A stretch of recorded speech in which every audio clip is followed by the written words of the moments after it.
Sir क्या कहेंगे, गेहूं की बिजाई चल रही है तो जिले में डीएपी खाद की क्या स्थिति है सर?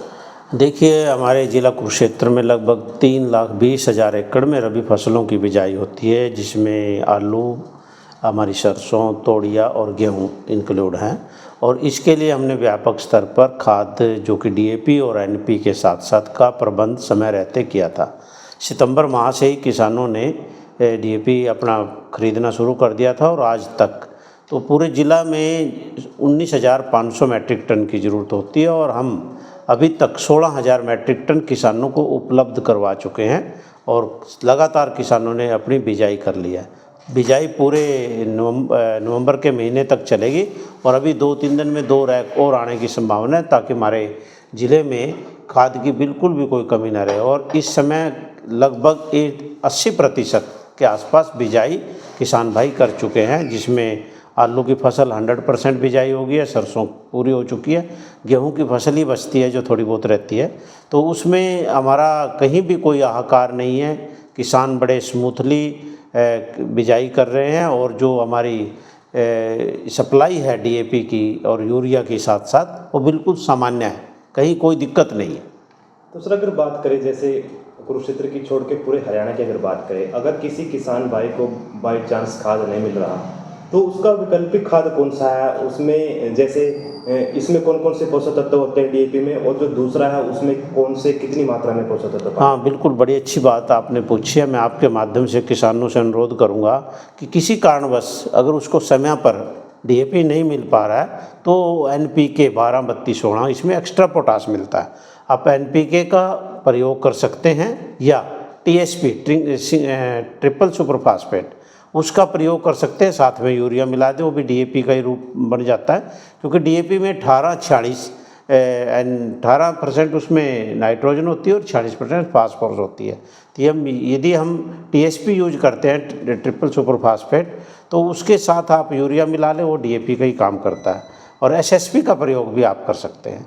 तो बहुत से विकल्प हैं, एनपीके भी कई ग्रेड हैं, 19-19-19, 12-32-16 मेन है। और 12-32-16 मैं किसानों से अनुरोध करूंगा, जहां भी मिलता है, जहां भी उपलब्ध है, उसको ज़रूर डालें, क्योंकि एनपीके के प्रयोग से पौधों में पोटास एक्स्ट्रा मिलता है और पोटास मिलने से पौधों में रोगों के लड़ने की क्षमता बढ़ती है, दाना मोटा होता है, दाने में वजन बढ़ता है, चमक आती है, और हमारा जो अपटेक है न्यूट्रिएंट्स का, जब पौधा मजबूत होगा तो वो ज़्यादा होगा पौधे तक और पैदावार में ज़रूर बढ़ोतरी होती है। और जब दाने में चमक होगी तो मंडी में जैसे हमारी फसल जाएगी तो उसका भाव भी अलग से मिलेगा, ज़्यादा मिलेगा, और वो संपूर्ण फूड भी होगा दूसरे के कंपैरिजन में, क्योंकि उसमें तीनों जो मेजर तत्व हैं, नाइट्रोजन, पोटास और फास्फोरस, तीनों मिलते हैं। तो ज़्यादा से ज़्यादा हमें एनपीके का प्रयोग करना चाहिए, सब्जियों में भी और गेहूं की फसल में भी। तो सर उन किसान भाइयों को क्या कहना चाहेंगे जो सोचते हैं कि सबसे अच्छा डीएपी है, लेकिन हमने भी रिसर्च की है डीएपी से, जैसे एनपीके आपने बताया, उससे ज़्यादा उसमें पोषक तत्व पाए जाते हैं, तो किसान भाइयों को क्या कहना चाहेंगे आप? मैं किसान भाइयों को ये कहूँगा कि डीएपी के पीछे अंधाधुंध न पड़े। यदि डीएपी किसी कारणवश नहीं मिल रहा है तो आप एसएसपी का प्रयोग करें, टीएसपी का प्रयोग करें और एनपीके का भी प्रयोग आप कर सकते हैं। एनपीके भी मार्केट में भरपूर मात्रा में उपलब्ध है, हमने इसकी भी सप्लाई निरंतर डीएपी के साथ साथ बढ़ाई हुई है। कोऑपरेटिव सोसाइटियों में भी हम कोशिश कर रहे हैं कि एनपीके पहुँचे, क्योंकि जितने भी आलू वाले किसान हैं, आलू जो उगाते हैं, वो ज़्यादा से ज़्यादा एनपीके का प्रयोग पहले ही करते हैं। पोटास हम एक्स्ट्रा डालते हैं, तो एनपीके में तीनों चीज़ें, तो ज़्यादा से ज़्यादा आप एनपीके का प्रयोग करें, टीएसपी का प्रयोग करें। तो सर फसल के लिए क्यों ज़रूरी होता है, क्या मिलता है फसल से, क्या फ़ायदा होता है फसल को इससे?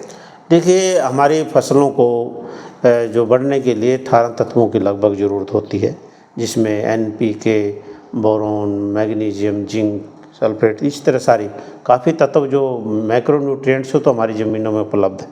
लेकिन हमें नाइट्रोजन, फास्फोरस, पोटास, जिंक इत्यादि तो हर फसल में डालना पड़ता है। तो यदि हम डीएपी डालते हैं तो डीएपी की बजाय हम एनपीके डालें, एनपीके डीएपी से ज़्यादा बढ़िया है, क्योंकि उसमें पोटास होता है। पोटास का काम पौधे को मजबूती प्रदान करना है, दाने में चमक लाना है, दाने का वजन बढ़ाना है और पौधों में रोगों से लड़ने की शक्ति प्रदान करना है। ये एक पोटाश का कार्य है, इसीलिए हम ज़्यादा से ज़्यादा पोटाश को प्रमोट कर रहे हैं। और एक किसान हितैषी भी है एनपीके का प्रयोग पोटाश का। आपका परिचय सर? मैं डॉक्टर करमचंद, उप कृषि निदेशक, कुरुक्षेत्र।